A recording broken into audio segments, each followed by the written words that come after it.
Bem-vindos ao canal B Compartilha. Mais uma vez cá estamos para vermos a filosofia política. Hoje vamos fugir um pouco dos contratualistas e vamos entrar num outro, e também porque já não faz parte dos filósofos ingleses, mas sim dos filósofos franceses, não é?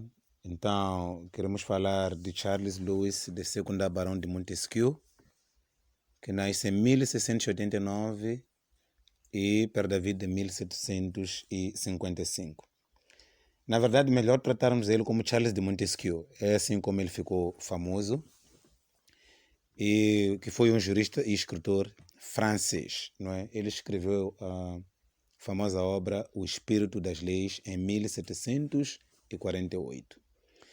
É nesta obra que ele tenta descobrir as leis naturais da vida social. E nesta obra ele acaba afirmando que não existe ser nenhum que não tenha lei. Tudo quanto existe tem suas leis.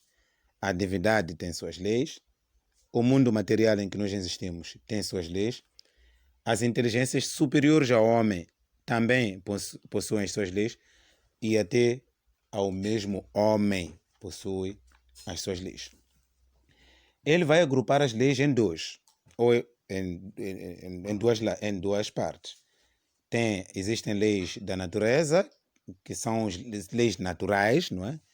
E tem leis positivas, que são leis criadas, não é? Leis criadas.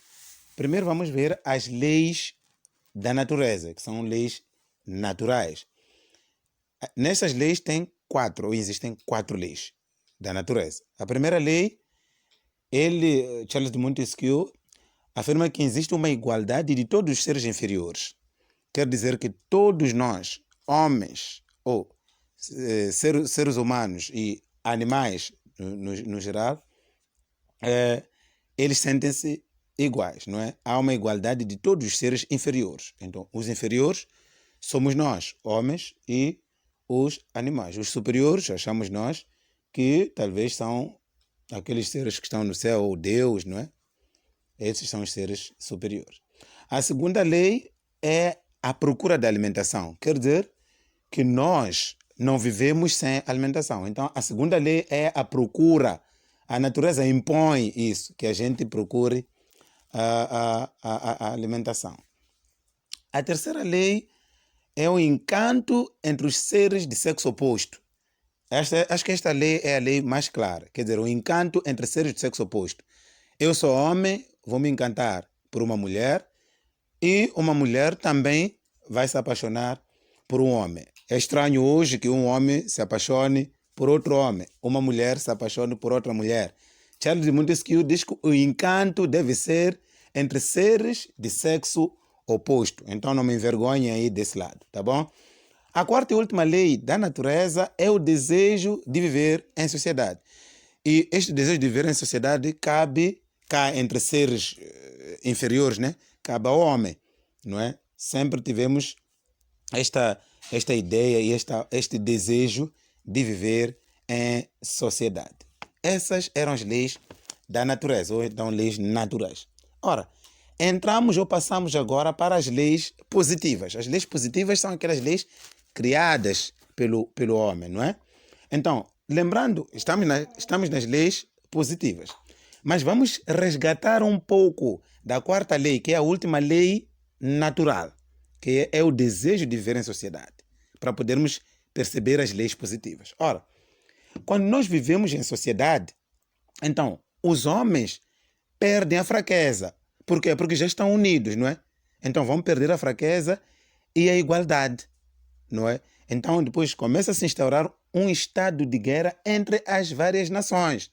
Quer dizer que se nós vivemos nessa sociedade, cá em Moçambique, nós estamos unidos, então quer dizer que ganhamos força. Então estamos confiantes de ganhar qualquer guerra. Então o que vai acontecer é que nós podemos ter coragem de desafiar qualquer outra nação, só porque nós estamos juntos, estamos confiantes de ganhar essa guerra, por causa desta unificação de força. Então deve haver há uma necessidade da existência de leis que vão regular esta convivência entre diferentes povos, ou seja, a convivência entre os moçambicanos com os sul-africanos, entre os sul-africanos com os malauianos, entre os malauianos e os moçambicanos, malauianos, zimbabuianos, etc, etc.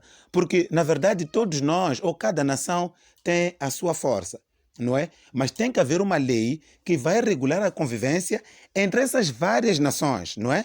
Entre moçambicanos e malauianos, entre malauianos e sul-africanos, entre sul-africanos e zimbabuianos, etc, etc, não é? Então, esta lei que vai servir para regular a convivência entre as várias nações, não é? Vai receber o nome de direito das gentes. Não é direito das agentes, não entra o A. É direito das gentes, não é? Então, é a lei que regula a convivência entre as diferentes nações, ou então os diferentes povos. Recebe o nome de direito das gentes. Este direito das gentes baseia-se num princípio, não é? De que as diversas nações devem fazer umas outras na paz o maior bem e na guerra o menor mal possível, sem prejudicar os seus verdadeiros interesses. Ou seja, se houver uma guerra, devemos ter poucas mortes, poucos danos, não é?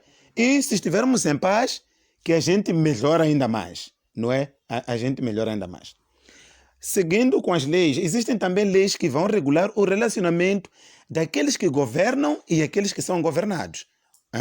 Aqueles que governam e aqueles que são governados. Essa lei recebe o nome de direito político.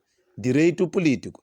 Então, esta é a lei que regula o relacionamento daqueles que governam e aqueles que são governados. Existem outras leis.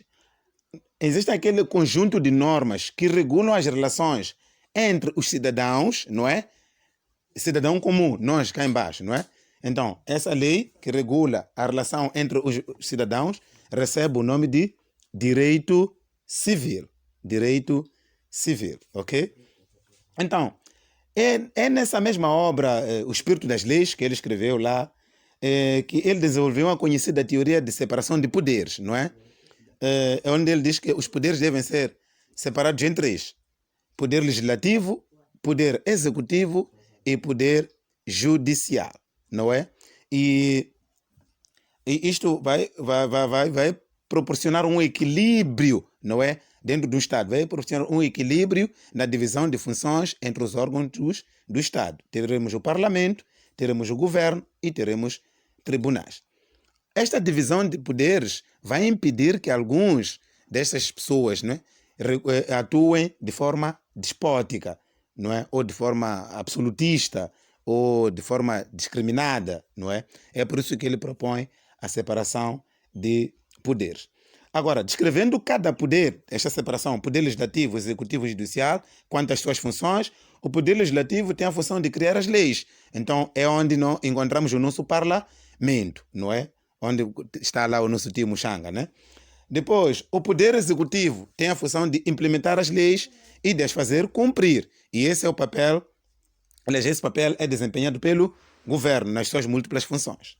E, por fim, temos o poder judicial, que vai servir para julgar aqueles que violam a lei. Portanto, são os tribunais que se encarregam dessa tarefa de julgar aqueles que não observarem a lei.